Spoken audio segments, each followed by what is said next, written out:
Lens camera ভেঙে পানিতে পড়ে গেছে, উদ্ধার করতে পারছেন, আপনাকে এটার জন্য কম্পেনসেশন দিতে হবে। বিয়ের সাজে পালিয়ে আসা তরুণী সুইটির ধাক্কায় শখের ফটোগ্রাফার আদনানের ক্যামেরা পড়ে যায় নদীতে।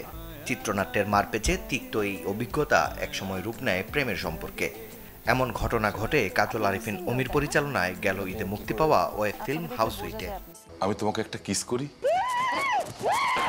তোমার টাকার লোভ। দেশীয় ওটিটি প্ল্যাটফর্ম বঙ্গতে মুক্তির পর বেশ দর্শক সাড়া পেয়েছে হাউস সুইট। এ নিয়ে বেশ খুশি নির্মাতা। চেহারাও সুন্দর।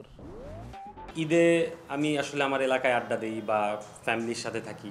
রাস্তাঘাটে বেরোলেই মানুষজন এসে যখন বলে যে হাউস সুইটটা দেখলাম গতকালকে বা আজকে দেখলাম, পুরো টাইমটা এনজয় করেছি, বা ওয়াইফ সহ দেখেছি বা ফ্যামিলি সহ দেখেছি, ওইটা আমাকে বেশি নাড়া দেয় আর কি, ভালো লাগে। বাট অডিয়েন্স আসলে, যেহেতু এটা ছোট পর্দার কাজ, ওটিটির কাজ, অডিয়েন্স আসলে ওটিটির কাজ হিসেবে এটা বেশ এনজয় করেছে। আমার পকেট থেকে 2000 টাকা চুরি হয়েছে। দর্শক আগ্রহে থাকা ব্যাচেলর পয়েন্টের নতুন সিজন নিয়েও পরিকল্পনার কথা জানালেন অমি। আমার কাছে মনে হয়েছে যে অডিয়েন্সকে একটু হিন্টস দেওয়া উচিত, কারণ অনেক মানুষ অধৈর্য হয়ে যাচ্ছে, অনেকের একটাই চাওয়া যে কবে আসবে। তো তখন আমার কাছে মনে হলো যে আচ্ছা, আমি হাউস সুইটে কিছু একটা বলি, যারা আমাকে ভালোবাসে বা যারা ব্যাচেলর পয়েন্টকে ভালোবাসে, তার যারা অপেক্ষা করছে, তারা কি বুঝে সেটা দেখার জন্যই বেসিক্যালি আমি হাউস সুইটে একটু হিন্টস দেওয়ার ট্রাই করেছি, এবং আমি দেখলাম যে অডিয়েন্স আমাকে কানেক্ট করতে পারে। আমি যেভাবেই বলি, যারা ব্যাচেলর পয়েন্ট ভালোবাসে তারা আসলে কানেক্ট করে ফেলেছে যে আমি কিছু একটা বলতে চেয়েছি। সো ভেরি সুন আসলে আমি কোনো একটা অ্যানাউন্সমেন্ট দিব সরাসরি। ছোট পর্দা আর ওটিটি তো হলো, বড় পর্দায় কবে আসবে কাজল আরিফিন অমি?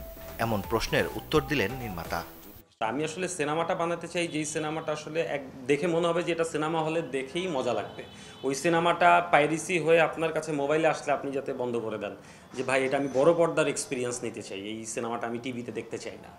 এবং সিনেমাটা যাতে ওয়ার্ল্ড ওয়াইড রিলিজ হয়, বা যেই সমস্ত দেশে বাংলা ভাষাভাষী মানুষজন আছে তারা যাতে আমার সিনেমাটা দেখতে পারে, আমি আসলে ওই প্ল্যানটাও মাথায় থাকবে অবশ্যই। আসলে আমি সিনেমার জন্য অনেক দিন যাবৎ প্রিপারেশন নিচ্ছি, এবং আমার কাছে মনে হয় যে আমার যখন মনে হবে যে আই এম রেডি, তখনই আমি সিনেমাটা বানাবো। তো এখনও আমি আসলে রেডি না। ঈদের দিন থেকে বঙ্গ প্ল্যাটফর্মে দেখা যাচ্ছে ওয়েব ফিল্ম হাউস সুইট। অপূর্ব ফারিনের পাশাপাশি যেখানে আরও অভিনয় করেছেন মারজুক রাসেল, আব্দুল্লাহ রানা, এরফান মৃধা শিবলু, সাইদুর পাভেল ও জিয়ল হক পলাশের মতো শিল্পীরা। মাকসুদুল হক ইমু, চ্যানেল 24, ঢাকা।